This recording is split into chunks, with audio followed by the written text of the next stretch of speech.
Bagaimana cara menjawab soal SKDCAT ataupun tips trik menjawab soal SKDCAT agar kalian bisa mendapatkan skor ataupun nilai SKDCAT yang tinggi. Simak tips dan triknya sampai tuntas. Assalamualaikum warahmatullahi wabarakatuh. Bertemu lagi dengan aku Mili Umri dan itu masih di channel Mr. Mili. Nah, untuk teman-teman yang mungkin membutuhkan informasi terkait dengan tips dan juga trik cara menjawab soal SKDCAT, apalagi kalau misalnya kalian sudah belajar, kemudian kalian ingin tes SKDCAT tapi kebingungan di dalam ruangan tes harus ngapain, atau mungkin kalian sudah gugup atau kalian grogi dan sebagainya. Nah, ada beberapa tips dan juga trik yang mungkin dapat kalian terapkan, dan tentu ini sekali lagi berkaca atau berpengalaman pada diri saya sendiri dan juga beberapa teman-teman yang sudah lolos. Nah, jadi mungkin ini bisa bermanfaat untuk teman-teman semuanya. Jadi silakan kalian tonton dan juga simak ya sampai tuntas videonya agar tidak ada informasi yang ketinggalan nantinya. Nah, untuk SKDCAT ini merupakan tahapan yang kedua ya. SKDCAT ini tahapan yang kedua dari pendaftaran CPNS dan juga sekolah kedinasan setelah tahapan administrasi atau pendaftaran online. SKDCAT ini soalnya baik formasi instansi, baik itu CPNS atau sekolah kedinasan, itu sama SKDCAT ini, tidak ada yang membedakan.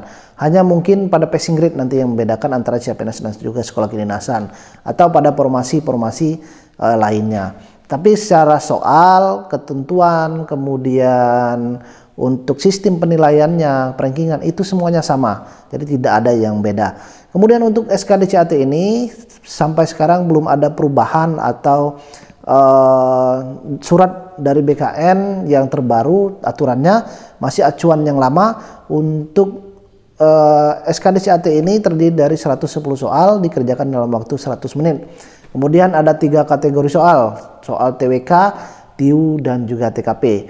Nah, kemudian ada 2 penilaian. Yang pertama penilaian penggunaan passing grade atau nilai ambang batas, kemudian masuk rankingan dari 3 kali kuota formasi. Nah, untuk lebih lengkapnya terkait dengan teknis ini, jadi tidak akan saya bahas ya dalam video kali ini, karena video kali ini fokus untuk cara menjawab soal SKDCAT atau triknya. Tapi untuk yang butuh apa itu SKDCAT, dasarnya kalian bisa tonton videonya, jadi sudah saya buatkan lengkap untuk kalian. Jadi silakan bisa kalian tonton atau bisa kalian klik link ya, nanti akan aku letakkan linknya di deskripsi video ini. Kemudian cara untuk menjawab soal SKDCAT ya, jika kalian sudah memasuki ruangan tes atau ingin melaksanakan tes SKDCAT. Yang pertama itu, saat kalian sudah masuk ke ruangan tes, awali dengan doa ya. Jadi apapun agama kalian, kepercayaan kalian ya, kalian masuk ke ruangan tes tersebut, sebelum mengerjakan tes kalian awali dengan doa. Karena kenapa? Doa itu secara psikologi bisa membuat kita lebih tenang, biasanya bisa membuat kita berasa harapan kita itu lebih tinggi. Nah, itulah ya. Karena kalau saya sendiri merasakan ya, kalau kita dalam suatu masalah atau dalam suatu ujian tertentu, mengikuti kegiatan dan sebagainya, terkadang kita merasa sering gugup atau kita merasa grogi. Hal itulah yang terkadang apa yang kita pelajari materi SKDCAT, alhasil di ruangan tes atau misal kita ingin tampil, materi sudah ada, kita sudah hafalan, saat ingin tampil di panggung atau di pentas ya, kita merasa grogi. Nah, karena hal tersebut merupakan wajar, tetapi untuk mengantisipasi tersebut bisa dengan kita awali kegiatan ya, kegiatan kita termasuk ujian tes SKDCAT ini dengan doa. Apapun agama dan kepercayaan kalian silakan berdoa menurut agama dan kepercayaan kalian masing-masing ya. Itu tips yang pertama dan bisa kalian awali.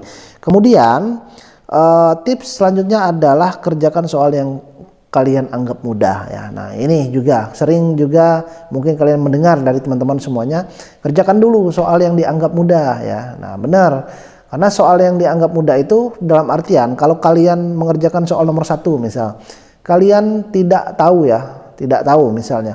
Nah, kalian jangan sampai habis di sana, karena waktu itu kan 100 menit.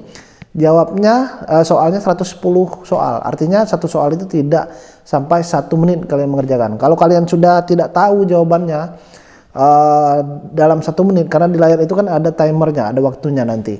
Nah, kalian tidak tahu, sudah langsung skip ke soal berikutnya. Jadi jangan sampai kalian berlama-lama di soal tersebut. hasil kalian nanti kehabisan waktu, karena kebanyakan itu kehabisan waktu mereka saat menjawab SKDCAT. Nah, dalam tes SKDCAT itu ada 3 kategori soal, TWK, TIU, dan juga TKP. Nah, kalian bisa kombinasikan dalam artian kalian bisa mengerjakan soal yang mana terlebih dahulu, yang kalian anggap mudah. Jadi soal SKDCAT itu kan berurutan dari soal nomor 1 sampai soal nomor 110. Soal nomor 1 sampai soal nomor 30 itu soal TWK. Kemudian soal 31, nomor 31 sampai soal 65 itu soal TIU. Kemudian soal dari nomor 66 sampai dengan 110 itu soal TKP. Nah, kalian bebas mau mengerjakan soal yang mana dulu.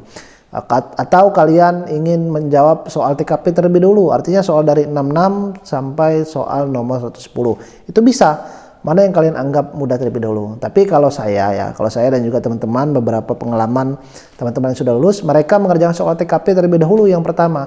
Karena mereka pikir soal TKP itu, saya juga pribadi ya, TKP itu sebenarnya memang pertanyaan panjang-panjang, tetapi kita tinggal pintar-pintar menalar lagi, karena ada tips dan triknya di sana.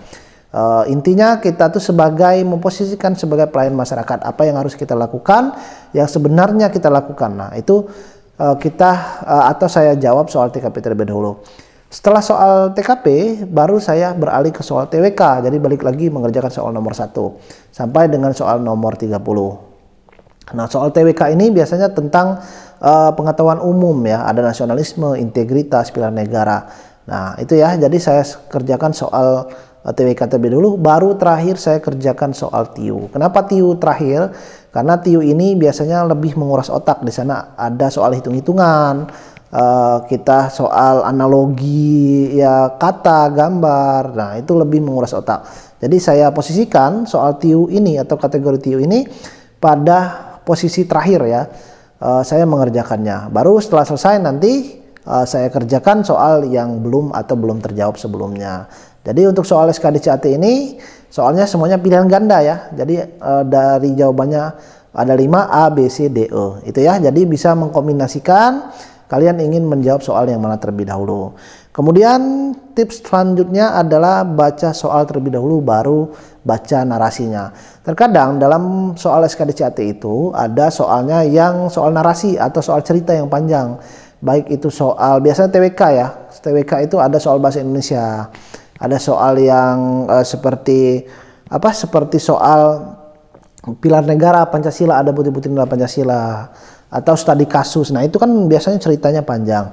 Kenapa saya sarankan atau tips yang terbaik itu adalah baca soal? Karena saat kalian baca soal, kalian sudah tahu poin yang ditanyakan itu apa. Nah, baru kalian lihat narasinya atau ceritanya. Jangan kalian baca ceritanya terlebih dahulu baru baca soalnya. Hal itulah yang akan mengakibatkan kalian kehabisan waktu, apalagi kalau narasinya panjang.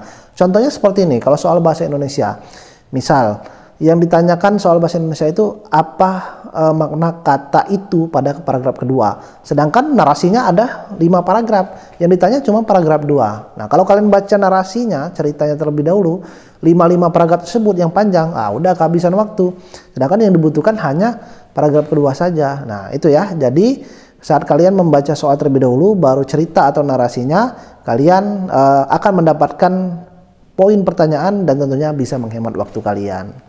Kemudian tips selanjutnya adalah manajemen waktu yang baik. Jadi manajemen waktu yang baik ini, kalau waktunya 100 menit itu kalian bagi menjadi 4 ya, bagi menjadi 4 waktu. Soal TKP atau TIU bebas, kalian mau mengerjakan TIU, TKP atau TWK itu dibagi 30-30, artinya 90 menit itu untuk 3 kategori soal. Jadi TIU 30, TKP 30, kemudian TWK 30 menit. Sisakan 10 menit terakhir. Untuk apa? 10 menit terakhir itu digunakan untuk kalian meng-cross check jawaban yang kira-kira ragu atau ada jawaban yang belum terjawab. Nah, jadi itu sebisa mungkin atau sebaik mungkin kalian sisakan atau kalian atur manajemen waktu kalian yang baik. Cara mengatur manajemen yang baik ini sebenarnya kalau kalian terbiasa mengikut tryout, kalau tryout itu kan rata-rata sudah banyak ya, sudah banyak simulasinya untuk waktu yang sebenarnya atau waktu yang sama dengan SKDCAT yang sebenarnya. Jadi kalau kalian sudah terbiasa dengan tryout, biasanya tidak akan sulit ya untuk mengatur manajemen waktu ini. Kemudian untuk tips berikutnya adalah wajib mengisi jawaban. Nah, ini juga penting karena dalam SKDCAT itu tidak ada yang namanya pengurangan poin. Tidak ada yang namanya kalau tidak menjawab ya berarti tidak ada poin. Kalau untuk TWK dan juga TIU itu 1 poin benar 5 ya. Kalau tidak menjawab tidak dapat poin. Jawaban salah tidak ada atau tidak ada pengurangan poin. Untuk TKP setiap jawabannya itu ada poinnya. Walaupun kalian jawabannya kurang tepat ya, itu masih akan mendapatkan poin ya, minimal 1 lah. Itu kalau untuk soal TKP. Jadi setiap jawaban soal TKP itu A, B, C, D, E itu memiliki poin masing-masing. Yang jawaban yang paling benar itu poinnya 5. Nah, jadi sebaiknya dan harus ya wajib ini kalian jawab semua soal SKDCAT itu. Tahu tidak tahu ya, kalian jawab, siapa tahu aja benar. Apalagi TKP. TKP itu kan passing grade-nya paling besar. Kalau misalnya kalian tidak bisa menjawab soal TKP ini, dalam artian kalian tidak mengosongkan jawabannya, kan sayang sekali.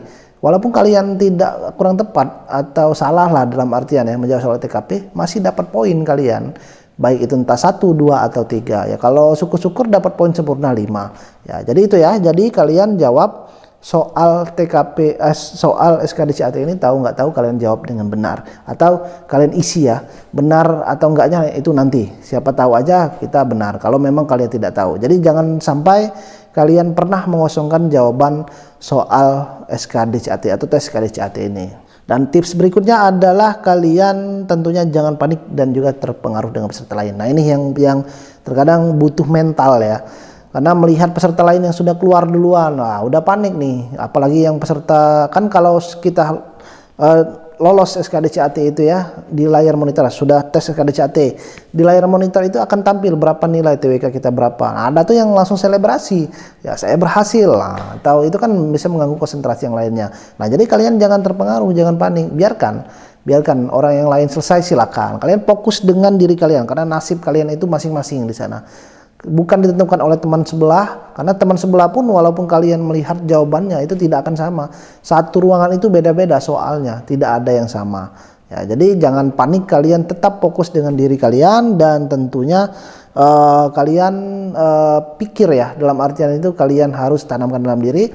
Saya keluar dari ini harus memberikan kabar yang bahagia, entah itu untuk orang tua saya atau orang yang saya sayang. Itu ya, jadi bisa menjadi motivasi saat kalian sudah berada di ruangan tes SKDCAT tersebut. Nah, mungkin itu beberapa tips dan juga trik yang bisa aku berikan untuk teman-teman semuanya.